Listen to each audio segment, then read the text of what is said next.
Oh, I should probably get the cameras rolling, right? I should absolutely get the cameras rolling. Oh, you gonna get them for me? Yeah.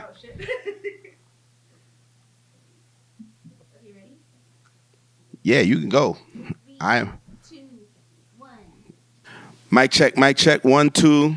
I am back. It's your boy Rich, and this is the Applying Logic podcast, episode 2. Thank you guys for everybody who hit me up to ask, yo, what's going on with the next episode?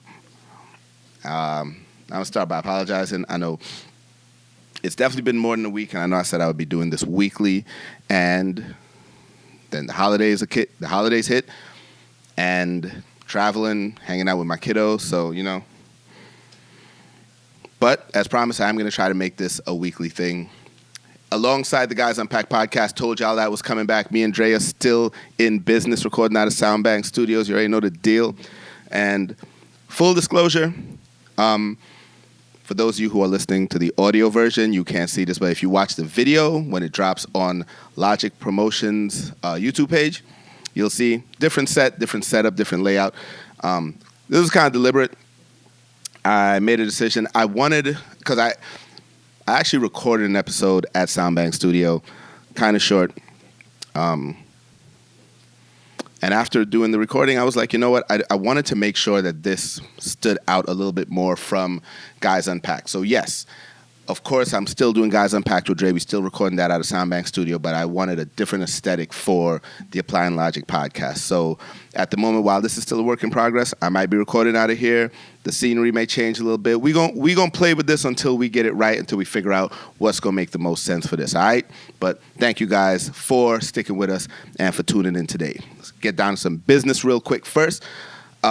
If you are in the DMV area for New Year's Day, you already know what that's about. The homie Sekou Flex got royalty all-inclusive day fet going down.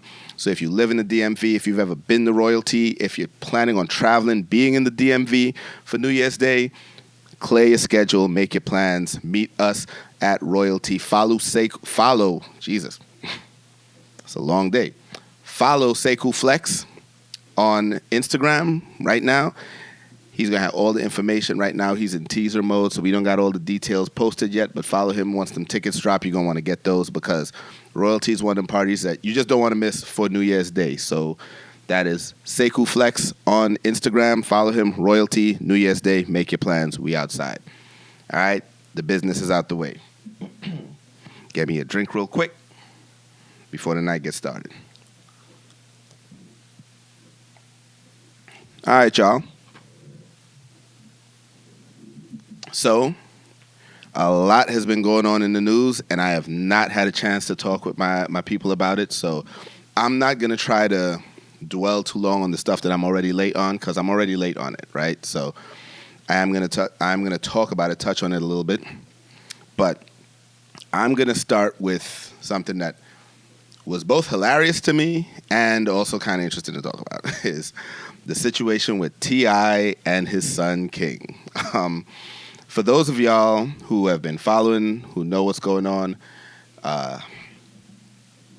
T.I. got into a little scuffle, a little physical altercation with his son. It started verbally, and his son, King, like most kids, threw it up on the socials. So, and that's really the only reason people even know about this matter, because his son went live or recorded the video and then posted it later. I wasn't privy to what happened at the time, but I believe it was a live where they were at a game in Atlanta where T.I. performed for halftime. I think it was a Hawks game. And basically, his son, King, was going off about not being a silver spoon kid, The interesting part of that is, his son T.I. has been rich more or less his son's entire life. So whether he wanted that or not, whether that was what he aspired to do or be, you were born into a family with money and fame. It's not just about the money, but T.I. and Tiny have been famous your entire life. So that's going to come with a certain level of privilege that is inherent. you can't run away from that. You can't avoid it, right? But apparently that's been a matter of contention between T.I. and King, and he was on the video talking a lot about trying to present this image of things that he went through, whether or not they be true, but just talking about, how he's from the streets and all this other stuff. And, T.I. and Tiny, it sounded at the beginning like they were joking, talking about, yo, you ain't never wake up with no roaches on your face. Not that anybody would want to, but like basically detailing their struggle. Like, you never lived this. You never lived what we lived to put you in the position you in. And, he's like, oh, well, talking about areas he's from, an area he visited and whatever. So long story short, because I'm giving you the Cliff Notes version of what happened. Right now, if you Google T.I. and his son, you could find the whole story online, right? This ain't going to be the full recap of that. What was interesting to me was the entire concept, because I realized, me and Dre were talking about another similar incident with Benzino and Coi Leray. If you don't know, Coi Leray is Benzino's daughter. Coi Leray is a rapper, relatively new. And for those of you my age, y'all know who Benzino is. And even when she came out, I didn't realize she was Benzino's daughter. She did not come out, at least in the earlies, kind of riding his coattails per se, right? So I didn't even realize she was Benzino's daughter at first, but then of course it became public information. And me and Dre were discussing, talking about it on Guys Unpacked, and we may unpack this on the next episode when we record this week. But at the time, I was like, yeah, it's funny, or not even that it's funny. It's interesting listening to Benzino's reaction. I'll get into some of that with you guys. But I didn't see a lot of merit in it until it really hit me today when I saw the T.I. thing with his son. I'm like, growing up as the child of a celebrity is, in this day and age, seems very different from like what we saw of celebrity children when we were younger. And what I mean is, you have all of this social media access right now. Like, all of these kids have their own followings, All of these kids have their own networks. They have their own personalities, and they are their own people in terms of their fan base, whether they're in an industry or not. But you're coming up behind someone whose shadow is cast over you, more or less. And I'm seeing more and more of these kids either lashing out or going the direction of trying to distance themselves from their celebrity parents. So, and it could go back. I'm not even going back too far, but you heard about what happened. Like, we all know about like 50 and his kid. And then you think about Kurt Franklin and his kid. And even more recently, there was an incident with Michael Irving. Now, Michael Irving's son, a lot of y'all know Michael Irving, football player, star, wide receiver for the Dallas Cowboys. And his son is a rapper. Well,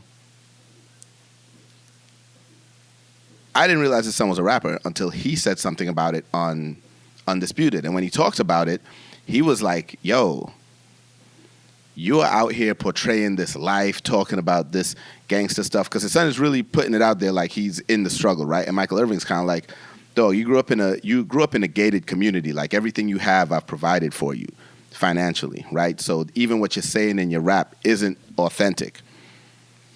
And that's an argument in itself, because it's like, whether or not what these rappers saying is authentic is up for debate, right? Some of them are, some of them isn't, some of it's glorification, whatever. But bottom line is, Michael Irving kind of took offense to that on Undisputed and brought it up. The funny part of that is, if he didn't say anything, a lot of people didn't know that this kid, I can't remember his kid's name, his rap name, but a lot of people didn't even know that was his son. So his son was not using his name or not trading on his name to build his success or fame. He was trying to do it on his own. And might kind of put him on Front Street, right? And then so then you get to like Coi Leray and Benzino, and a big part of her success, even though she didn't really claim it, people attribute it to her relationship to Benzino. Whether they thought she was like benefiting off of his name even without using it. And so Benzino went on Instagram not too long ago and posted to his live where he went in, like he detailed his struggles, what he went through with the mom, what he did for them, you know, the money he spent, the money he lost, etc. Talked about, you know, the stuff they said to him and about him, and he really laid all of it out on social media. And it was kind of difficult to watch because if you saw the video, you kind of feel for like where he's coming from as a father, but at the same time, I don't know their story. I don't know how much of what he's saying is just from his perspective versus what she was saying. And when you're the parent and you were already rich and you were already famous and you already did all of these things, and now your child is more or less profiting or benefiting from that association and affiliation with you, and doing it in a way that's derogatory or negative to you, yeah, that has an impact. That's something that, like, you understand from a parent's perspective why they would feel some type of way, why they might feel slighted, why they may want to retaliate. And then when you talk about people who are already living in the public eye, celebrities, it's harder to say, okay, like, I know I can say whatever issue I have with my family, I'm keeping to myself, or we're handling it one-on-one, or we're handling it in person. But you as a celebrity and entertainer who's getting your name dragged publicly may not want to handle that in private. You may want to handle it as publicly as you feel the disrespect came. So that may result in going live, hopping on your Instagram to address the issues, right? So you have that situation. Then you have the Master P and Romeo situation, which also played out equally publicly. So I'm looking at these few instances of celebrity parents with children also in the industry and the public beef that's playing out, or the public airing out of drama, whether it be telling personal business or financial problems that you're now letting the world be privy to, whatever business dealings you guys had that you couldn't agree on or that went wrong or whatever. And that brings it right up to this TI thing, which I think is bigger than that. But like, I'm staying there for a second because I'm like, it must be so difficult on both parts to be the child that is now an adult. Now he's 18, right? So he's technically an adult. But to be the offspring of this successful, famous, rich rapper and an R&B singer, and have to come up in that spotlight and try to forge your own path and be your own person, but you are going to constantly live with the comparison or the knowledge that, yeah, most of what you have is attributed to who you are, who you were born as, who your parents are. And I understand that being a struggle. I understand the concept of, I understand how difficult that could be to deal with as a child, young man, young woman trying to make your way in the industry. At the same time, I get it from the point of view of the parents, and I'm not gonna lie, I lean to favoring the parents' point of view in a lot of this even more, because I, as the parent, went through the struggle. Like, the things that you're claiming are happening to you and the things you're saying is the life you live, that was my life. That's what I actually went through. And I did all of that so that you wouldn't have to. So I got myself out of these bad situations, out of this negativity, and I made myself rich, famous, whatever, to provide for you so that you don't have to do those things for yourself. So to see you claiming that and pretending that you're living that life, is a little bit of a slap in the face. And this is my opinion. This is just my opinion. If you people will feel differently about it, but as I look at the video and even listening to what he's saying, like you got T.I. and Tiny kind of making fun of him, and and to be fair, like if I'm an adult and you telling people I was on the pass seat till I was 12 and I was running in my grandma's house because y'all wouldn't let me suck on a pacifier till I was 12 years old, yeah, I'd be a little mad too. Granted, you were the one who went live, so nobody would have heard them jokes if you didn't go live. But like, I understand the embarrassment. I still think old little boy was wrong. Let me be clear. I don't agree with him. I think the way he handled it was wrong. But not even but. I 100% understand from the parents' point of view when you look at that situation and you're trying to educate and school your kid and keep him in line, and they publicly disrespecting you. And then you're already a public figure, so they're doing it. They're not doing it in front of their friends, they 10 to 20 friends, or they high school class. They're doing it in front of millions. Yeah, sometimes, okay, you know what? You gonna publicly disrespect me? I might have to retaliate. Call it childish, call it whatever, but I get it. Now, now, King tried his hand a little bit and got a little physical, and the video ended with T.I. Yo, I'm sorry, yo. The video ended with T.I. having to put him in that Draymond Green, that that Jody chokehold, and be like, yo, like, chill out. You know what I'm saying? Like, and that to me was the best part of the video, because honestly, like, I got a daughter, so I don't have this situation, but I understand from my friends who have sons, and they'll tell you, like, even as a boy, like, you get to that point where you really kind of start to feel yourself, and maybe because you don't know your dad when he was your age. So right now you might feel like you're in a position where you can kind of say whatever to your dad, or you could kind of talk crazy to him. And T.I.'s son was talking crazy to him. Like, he calling him nigga. Like, he was like, yo, nigga this and nigga that. And he's talking, yo, I stand on business. Like, all right. And you 18 now?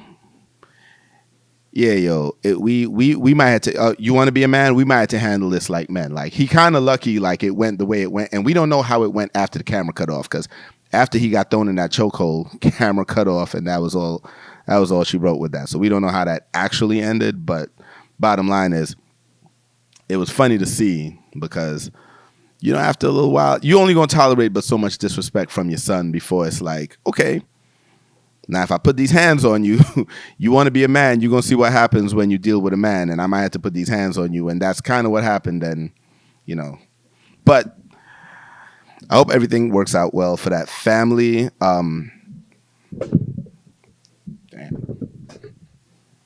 Wishing them all the best. Hopefully they're able to figure their issues out on the sideline. And kids, here's my other takeaway from this. Yo, when you have it, like, I don't know another way to say this. Like, you're in the position that people struggle to get out of. And it's kind of the same thing we were saying, like, with the John Morant thing. Like, when you're there, you were either born there, and by there I mean rich. Like, by there I mean you're not in the struggle. You're not doing crazy stuff to get money. You're not struggling. You've made it, and you've made it by virtue of what your parents did to put you in these positions. This need and this thirst to portray this life of this struggle for street cred, or to show you stand on business, or to prove whatever it is you're trying to prove, I promise you it's not worth it. And when I say that, I mean that with all sincerity. Absolutely not worth it, because you are where the people that you're trying to impress, or the people that you're trying to the lifestyle you're trying to portray, they want to be where you are. You're already there. Embrace that. Like, I don't know another way to say it. Like, the urge and the need to look like you're struggling or to be where the struggle is bizarre to me, because I promise you, where you are, the people who are struggling, they want to be where you are. So take that for what it's worth, but those are just my thoughts on the situation with T.I. and his son King, and just all the celebrity parents who got to go through it with their kids. I wish them all the best. I hope that they're able to work through whatever the issues are. Hopefully T.I. and Tiny handle that. What else is on the agenda? What else have I missed?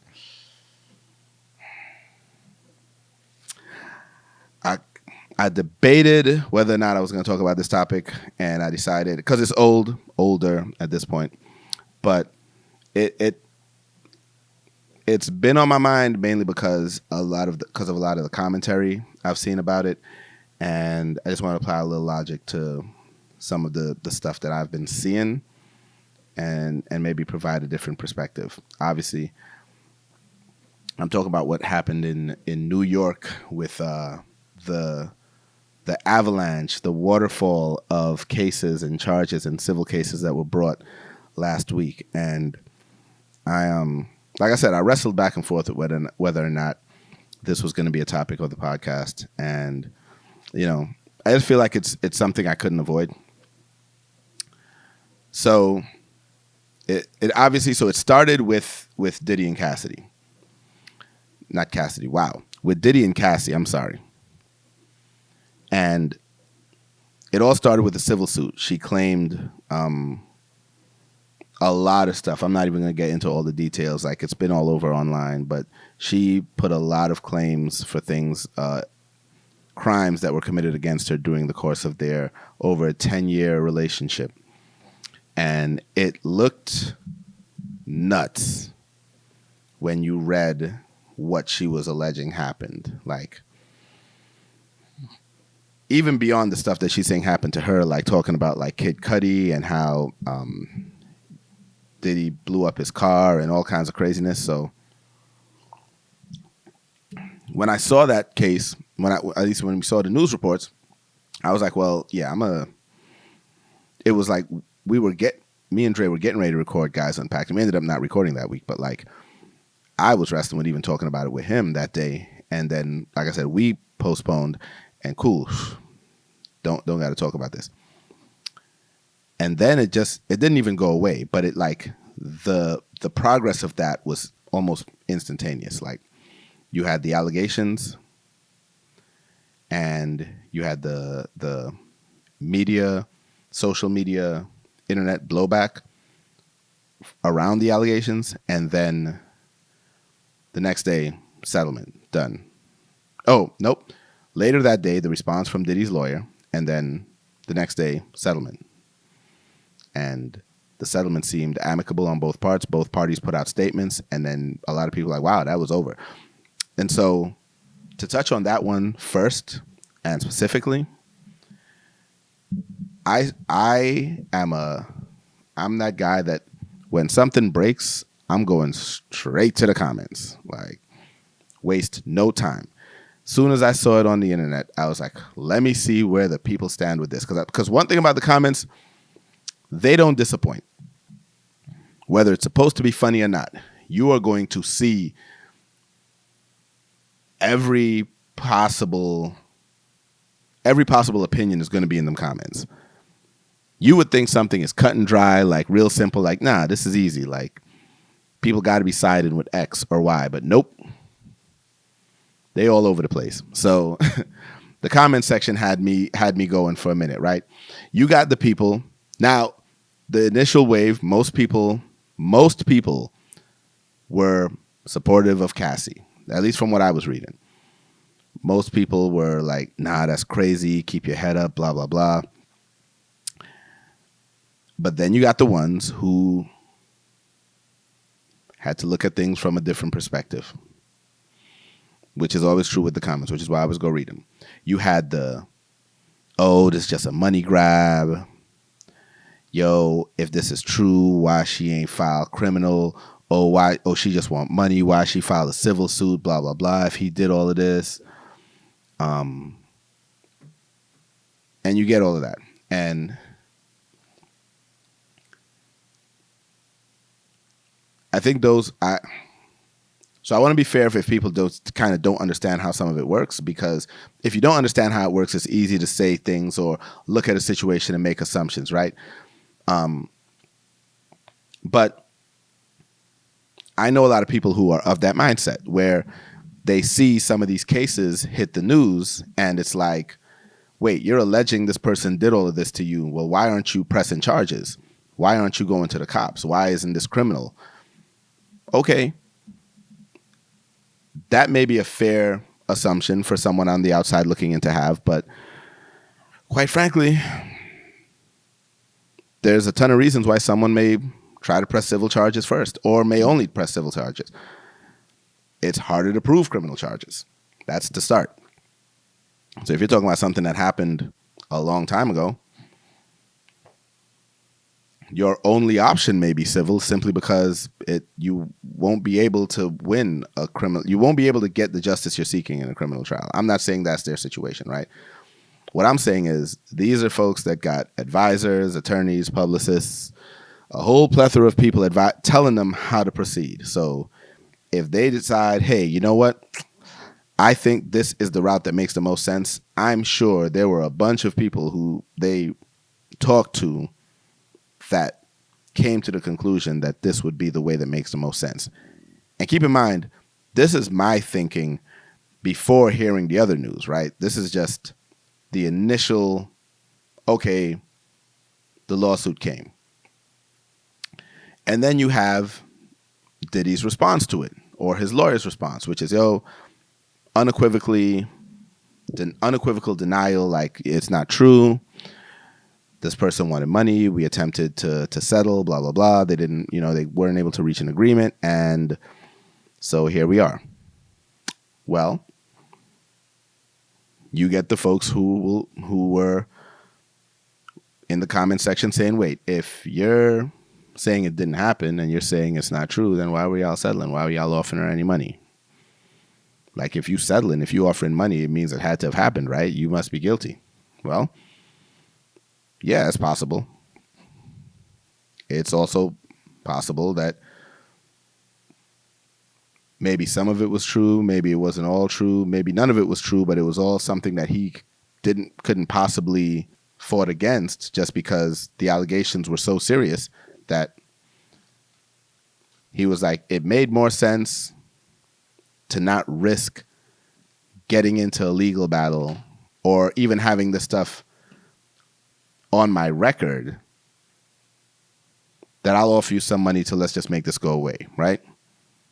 And whatever that amount he offered wasn't enough. But once she went public, it was like, okay, cool. Let's get this out the headlines. Because regardless of what you think of Diddy or whether or not you think it happened or whether you believe Cassie or not, the reality is for any big business, allegations like this it's problematic to say the least. Now, he wasn't facing any criminal charges, so he had no risk of going to jail. And that's another thing I want people to understand. Like, this was always going to be civil, so it was always going to end with money. So there was no risk of anyone going to jail behind this. But dealing with those type of allegations financially, when you're a multi-million-dollar, billion-dollar business, it's not worth it. So it's always going to be easier to settle, especially when you're dealing with a situation that whether the person can prove it or not, you can't disprove it. Like, you can't provide any evidence that it didn't happen. So you understand some of these businesses saying, nah, I don't even want this hitting the headlines. I'm going to settle. Now, that's not what Diddy did. It looked like he called a bluff, or it looks like he waited a little while and then she dropped the paperwork, and then the next day, gone. Like, all right, how much do I need to make this? How much I gotta? What number I gotta put to make this go away? The rumor is they talk about, she was asking for 30 million. Some people thinks he settled for more. My experience has been like settlements are almost always less than what was the original ask. So I don't understand thinking that he might have settled for more than what she was originally asking for. But regardless, it's out of my tax bracket. And so that happened. And a lot of people watched that day and was like, wow, that's crazy. It ended, blah, blah, blah. And just when you thought it was done, man, the next day, I jump on social media and I'm on Spiritual Word, and every couple minutes, this one's been charged. Jamie Foxx, Marcellus Wiley, Jimmy Iovine. Like, I was like, wait a minute. I was like, what is going on? What is really happening right now? And I'm texting my boys like, yo, are y'all got charges? Like, do I got to look out for one of y'all names? Like, what's happening right now? And then the rest of it broke. The New York Survivors Act was about to expire. Had the 52 weeks. They gave, and for those of you who don't know, basically an act was passed where it gave survivors of sexual assault an opportunity to seek to charge their attacker civilly, even if the statute of limitations expired. So now if you didn't come forward during the time that you had to initially press charges, which we know a lot of people did not come forward because a lot of these allegations were against people in positions of power that had influence in their realm and outside of their realm. So the purpose of the act was to give individuals the opportunity to say, okay, you didn't press charges back then. Maybe you were scared, maybe whatever, maybe you were intimidated, like whatever the reason was. Here you have an opportunity, even if the statute of limitations passed, to still press civil charges. And that's an important distinction. No criminal charges were being brought.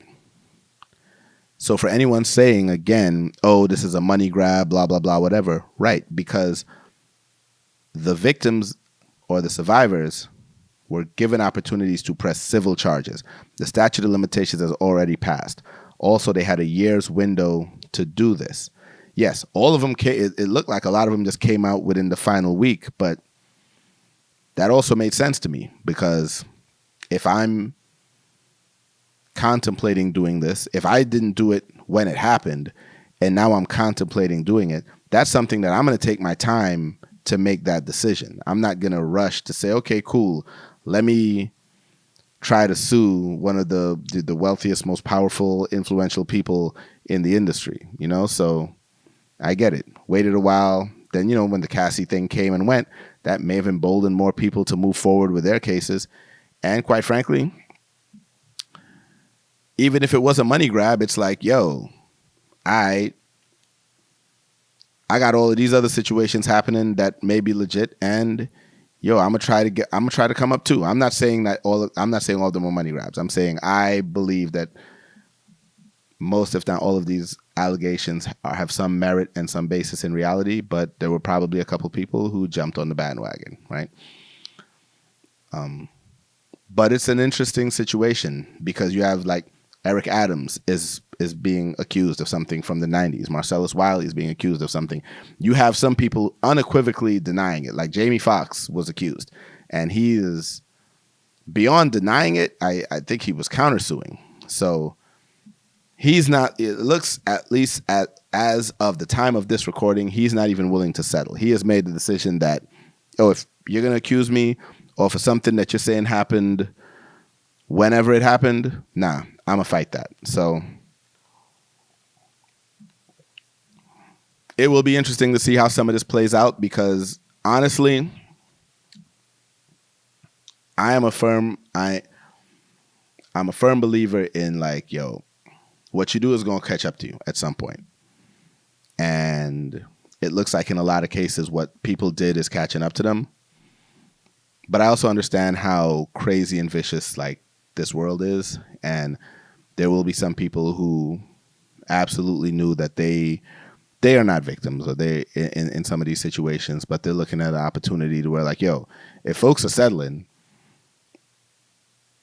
and all I got to do is say X happened And neither one of us has enough to prove what actually happened in what I'm alleging, but I might be able to get some dollars off of it. You're going to get a couple of people who are going to do that. I don't think that's the majority by any stretch. But of course, with everything, like this is human nature. Like somebody going to try to find a way to come up, right? So, but we'll see how the rest of this plays out with the situation out there in New York. And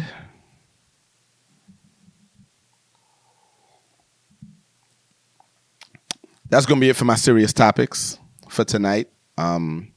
I get into some of the more fun stuff, at least my favorite stuff. So, as always, for everybody who joined in, followed along for the serious stuff, yeah, we wrapping that up right now, and I'm gonna talk my stuff. I went and saw the Marvels. We jumping right into it. Went and saw the Marvels. All right. I'm gonna address the elephant in the room real quick. Marvel Studios is not doing well right now in terms of what the box office is saying about their movies. The Marvels did not do well in the theaters.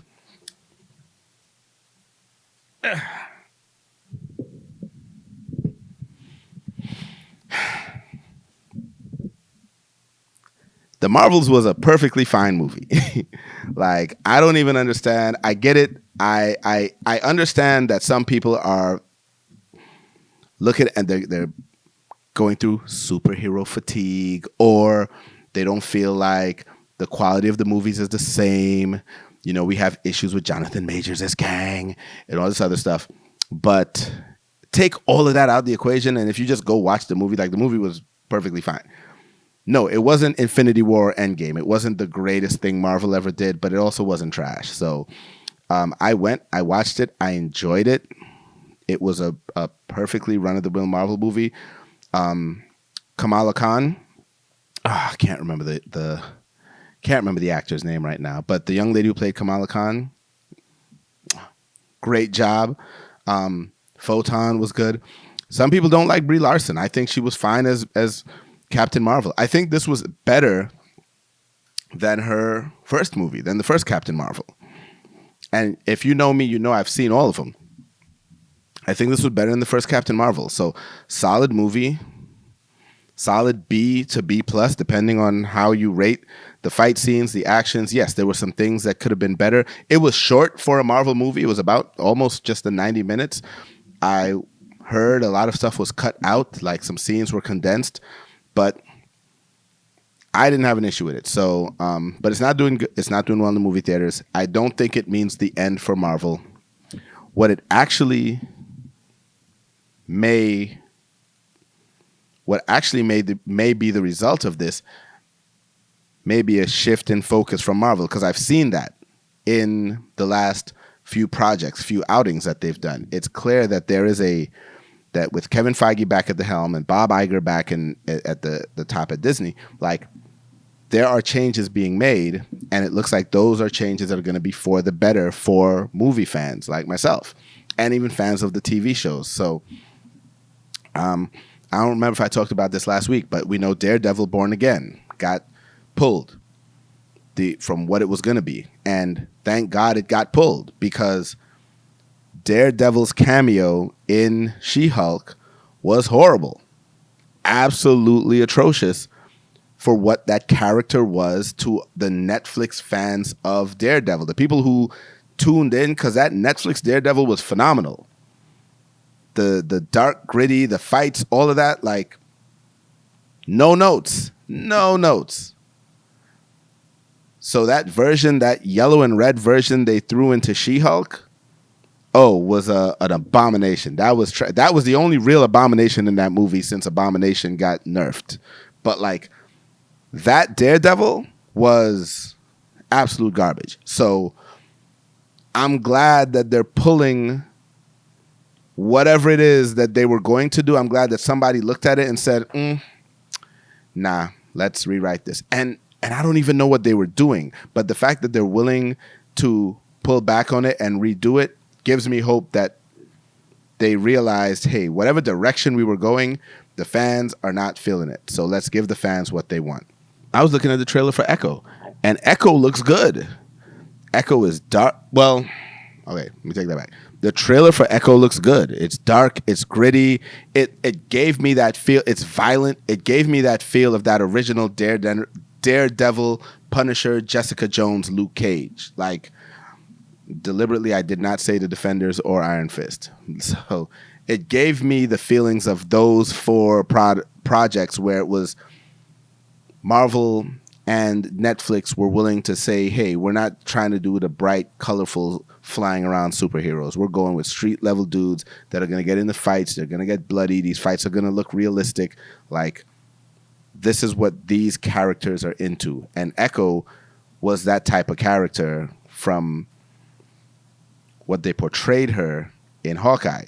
Hawkeye was a little more lighthearted, but, like, you could see that the direction of a character like the direction a character like Echo would take makes more sense for that Netflix version of these characters, right? That Daredevil, Luke Cage, Jessica Jones type thing. So that first trailer looked like that. Like Kingpin, Vincent D'Onofrio's Kingpin looked great again, looked violent, complexed. The character had layers. I just hope that that trailer is not an anomaly where it's like Secret Invasion's trailer. Looked great. Secret Invasion was trash. There's just no other way to talk about it. Secret Invasion was not good. But the trailer, that initial trailer, looked so promising. So I'm hoping that that's not the case with Echo, where you have a really good-looking trailer for something that is not going to live up to it in quality. So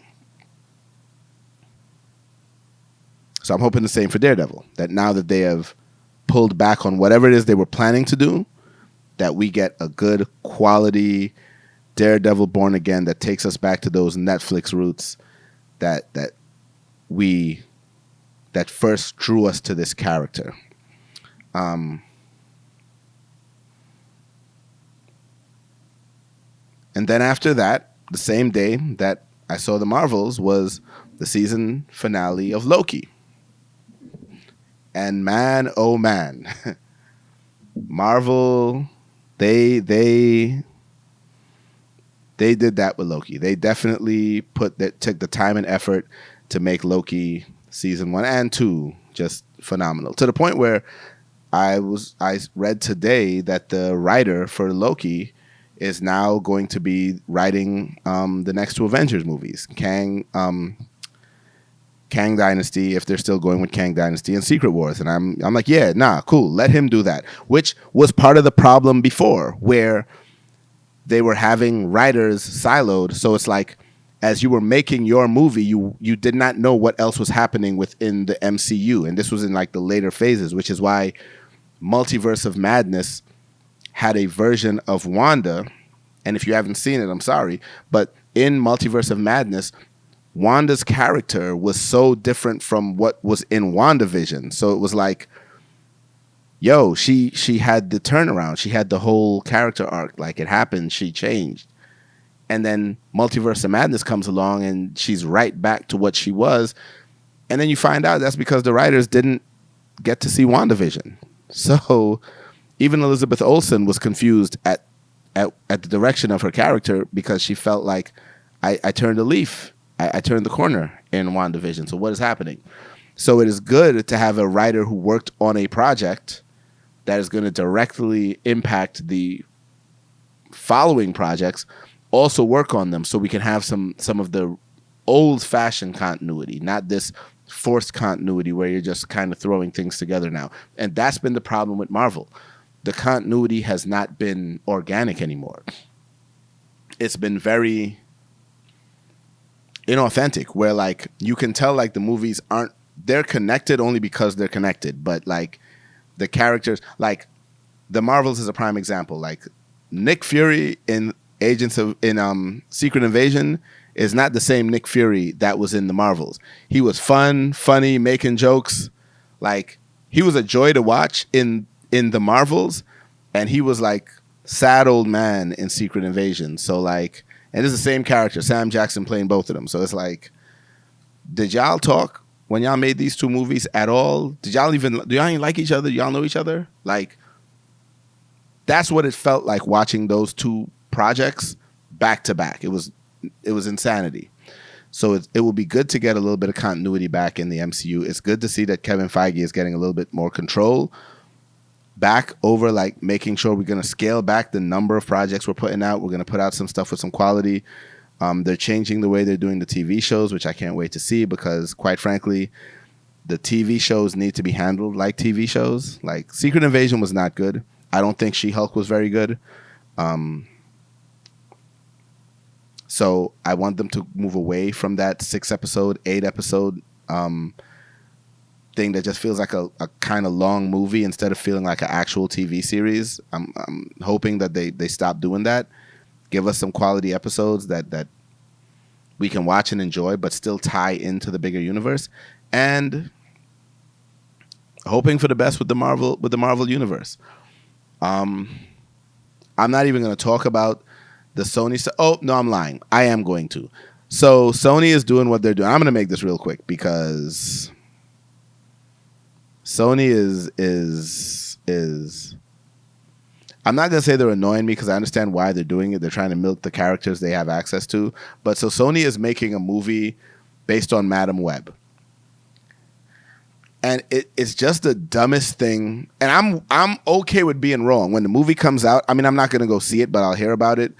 I'm okay with being wrong, but like, between Venom and Morbius and Kraven that's coming out and Madam Web, Sony is just picking all of their Spider-Man adjacent characters so they can make movies, so they can keep the rights to Spider-Man, which is ridiculous, because at this point, just let Marvel reclaim the rights to Spider-Man, because y'all have not been able to make a good Spider-Man movie since Spider-Man 2, the original Spider-Man 2. Not talking about the Andrew Garfield version. I know a lot of people like him. I did not, but I'm going back to the Sam Raimi Spider-Man 2 with Tobey Maguire.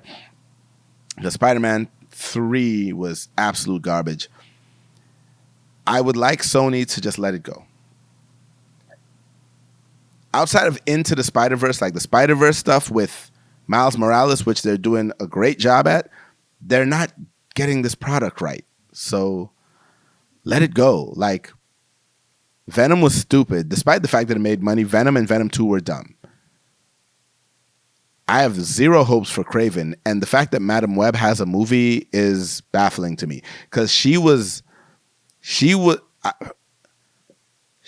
even a main comic character.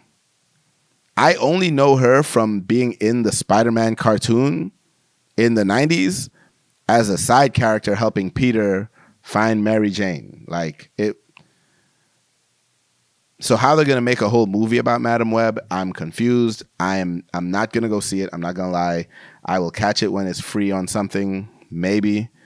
But I'm absolutely not going to the movie theaters to see it, because I've been hurt enough by Sony and Fox and all these other properties that make movies. But yeah, so that's it for my like entertainment talk, because I'm waiting till Rick and Morty is done to really unpack the whole season. So far, this has been one of the better. It has been one of the best seasons for the canon.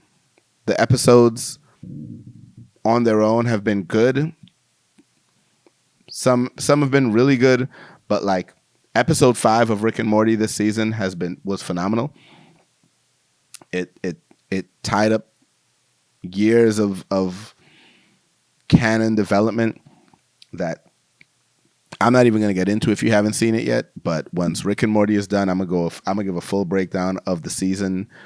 And for anybody who follows me on Facebook, y'all already know when House of the Dragons was out, I was doing my little Facebook, my Tuesday weekly posting, and we would get into our discussion. So now we're going to be doing that on the pod. So on Tuesdays after House of the Dragon, we will be having our breakdown. So it might not even be on Tuesdays. I might do it right after the show. Who knows? I may log on Sunday nights as soon as it's done, and we may chop it up there. So we'll see what happens when House of the Dragon comes back next year. I can't wait. But that is it for the entertainment portion of the episode. And I don't think I have anything else that I absolutely need to talk about tonight. So I think this is a good point to wrap it up. We're about to hit an hour, so I can get some sleep. But I want to thank you guys for rocking with me. Thank you guys for tuning in. By all means, feel free, if you got my info, hit me up. Send me any topics you want me to discuss. Give me any feedback. I'm open to all of it. This is, again, a work in progress, and we're going to continue to build and grow this as time goes on until we can get it just right, till we can perfect all of the little things. We're going to tweak what we can in the meantime. If you think I should go back to Soundbang Entertainment Studios for this, let me know. I don't plan on it, but if enough people say, hey, we liked it better there. Again, this is for the visual. If you just listen to the audio, you ain't got to worry about that. I'm still going to be doing what I do. But yeah, man, send all your feedback. Make sure you're following me on whatever social media platforms you are on. If you like the episodes, please subscribe. That is the best way to support the channel and support what I do. It's Logic Promotions on all social media. Also, Applying Logic Pod on all social media platforms. And if you're looking for the video for this, it's going to be on the YouTube page at Logic Promotions. So you can Google all that. You can also find all of my event recap videos on there. Once again, if you're in the DMV area for New Year's, we're going to be at Royalty, Sekou Flex's annual all-inclusive event. So follow Sekou Flex on Instagram to get all the information when the tickets drop. And I think that is it, folks. So with that said, I hope everybody had a good Thanksgiving. I hope everybody's Christmas is great. Your holiday season, enjoy it. Hug your loved ones. And as always, be kind to one another. Don't stress the stuff that you have no control over. And do not argue with fools. All right? And with that said, I'm out.